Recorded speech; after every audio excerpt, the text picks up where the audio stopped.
Hello everyone, আশা করি সবাই ভালো আছে, আমরাও ভালো আছি। সকাল সকাল ঘরের কাজ করে বেরিয়ে পড়লাম গঙ্গার উদ্দেশ্যে। যেহেতু অনেকদিন ধরে কোথাও যাওয়া হয় না, কারণে সবাই মিলে প্ল্যানিং করলাম যে আজকে গঙ্গায় যাব। সব থেকে আমাদের এখানে গঙ্গায় যেতে সময় লাগে কিন্তু বাগবাজার, সেই কারণে আমরা 1 ঘন্টা জার্নি করে বাগবাজারে চলে এসেছি। ট্রেন ধরেও আসা যায়, কিন্তু আমরা বাসে করেই এসেছি। এই কারণ ট্রেন এখন চলছে না, সেই জন্য আমরা কিন্তু বাসে এসে কি সুন্দর গঙ্গার হাওয়া, হয়নি যে 1 ঘন্টা জার্নি করে এসেছি এখানে। তো এই জায়গাটায় এতটা ভিড় ছিল, সেই কারণে কিন্তু আমরা ওই সাইডে, পিছন সাইডে। এখানে জল দেখে বাবু খালি ভাবছে কখন নামবো। বড় বাবু কিন্তু ভাবছে ও দীঘায় এসছে, সেই কারণে ও খালি বারবার বলছে আমি জলে নামবো জলে নামবো। আর ছোট জল দেখলে প্রচন্ড ভয় পায়, ওই জন্য ও চুপচাপ আমার কোলে বসেই আছে। আমরা সবাই মিলে হাঁটতে হাঁটতে কিন্তু এখানে চলেছি পিছন সাইডে, আর ওই সাইডে দেখো প্রচুর ভিড়, সেই কারণে আমরা এখানে ফাঁকার ভিতরে গঙ্গাটা কি দারুণ লাগছে সত্যি বলছি। এখানে এসে মনে হচ্ছে কি এখানেই সারাদিন সারা জীবন থেকে। দেখো আমার বাবু কিন্তু আমার কোলে বসে হাওয়া খাচ্ছে, তারপরে ওকে আমি নিচে নামিয়ে দেবো। আর সাথে আছে কিন্তু দাদা, দিদি, বড় বাবু, ছোট বাবু আর এই 5 জন মিলে কিন্তু আজকে গঙ্গায় এসেছি হাওয়া খেতে। 2 বাবু কিন্তু খুব মজা পাচ্ছিল,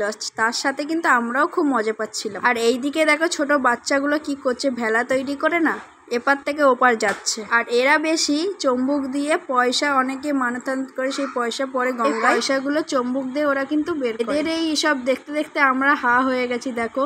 আর বাবুকে এখানে বলছিলাম একটু হাই বলে দে ছোটুকে, তো কিন্তু সঙ্গে সঙ্গে তোমাদের হাই বলে দিয়েছিল। একটা নতুন জিনিস তোমাদেরকে চলো দেখাই। এখানে দেখো বাংলাদেশের জাহাজ কিন্তু কলকাতায়। জাহাজ আমি আগে দেখেছি, কিন্তু বাংলাদেশের জাহাজ আমরা এখানে আধা ঘন্টার মতো সবকিছু জাহাজ মাছ দেখা গেলাম কিন্তু অন্য ঘাটে।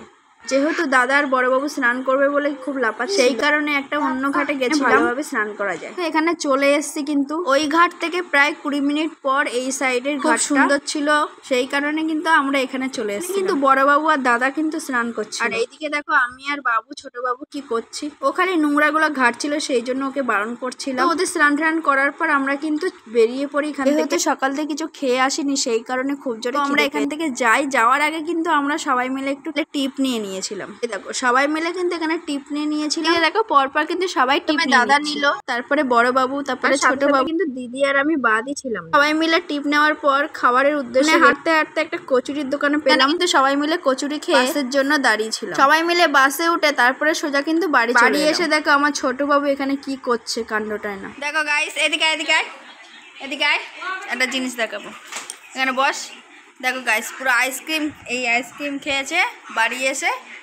আর দেখো পুরো চুলে মুলে লাগিয়ে কি অবস্থা, পেটে মেটে লাগিয়ে এইখানে পুরো লেপেছে, পুরো ওখানে ফেলেছে, ওখানে ফেলেছে, মানে আইসক্রিম খেয়েছে না অন্য কিছু খেয়েছে ভগবান জানে।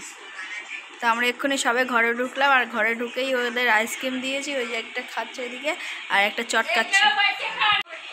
তো ভিডিওটা এই পর্যন্ত শেষ করছি, আগামীকাল নতুন ভিডিও নিয়ে আসবো। ততক্ষণ তোমরা সুস্থ থাকো, ভালো থাকো, যারা যারা নতুন আছে প্লিজ চ্যানেলটিকে সাবস্ক্রাইব করে দিও। Tata, bye bye.